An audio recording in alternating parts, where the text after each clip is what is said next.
Fátar is Arashka Suantraí Íosa. Well, we look at the readings for the next day, and in this case, Thursday, the 11th of May, the feast of St. Cathal of Taranto. Taranto's in Italy. Cathal came from County Tipperary, had trained at Lismore in County Waterford as a monk, went out to Europe and becomes a bishop in Italy. And he's still remembered there with great love. There are notes about him under the video on YouTube. The first reading tomorrow is taken from Acts chapter 15. It's the story of the Council of Jerusalem.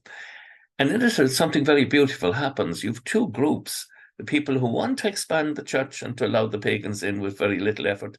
And then you've what we call the Judaizers, the people who feel that people should become Jews as well as Christians, that they felt that was the proper thing to do.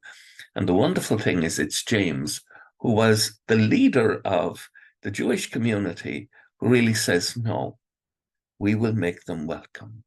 We will make it as easy as possible for them to come in and to know Christ. James, the leader of the church in Jerusalem, is a very beautiful person, very powerfully influenced by the Holy Spirit.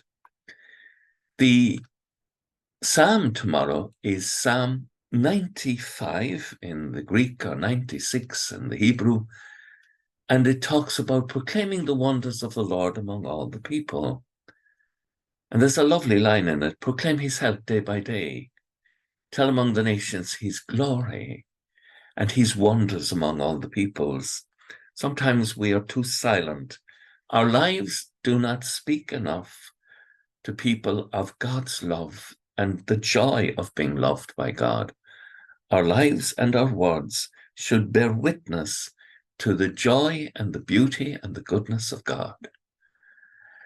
The gospel tomorrow is the continuation of the gospel of the vine and the branches, chapter 15. And Jesus says, if you keep my commandments, you will remain in my love. I've told you this so my own joy may be in you and your joy be complete. Christ is saying to us, it is so important that we keep loving him and that we keep his commandments. And this is the secret of joy, to walk through the grace of the Holy Spirit in ever greater fidelity to the commandments of Christ. I'm reminded of St. John Paul II saying to us, never call sin liberation.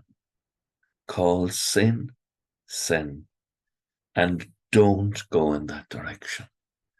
Pray, pray, pray for the grace to be able to love God and keep his commandments, and that your joy may radiate out to others and tell the story of the goodness of God. With thoughts such as these, let us go to our beds, and let us pray that when we awaken in the morning, our hearts will be filled with the wonder and the praise of God. Agus gemana dia elakok the kshiv, ahormak agus spirit nave. Amen. Slán go fóill. Bye for now.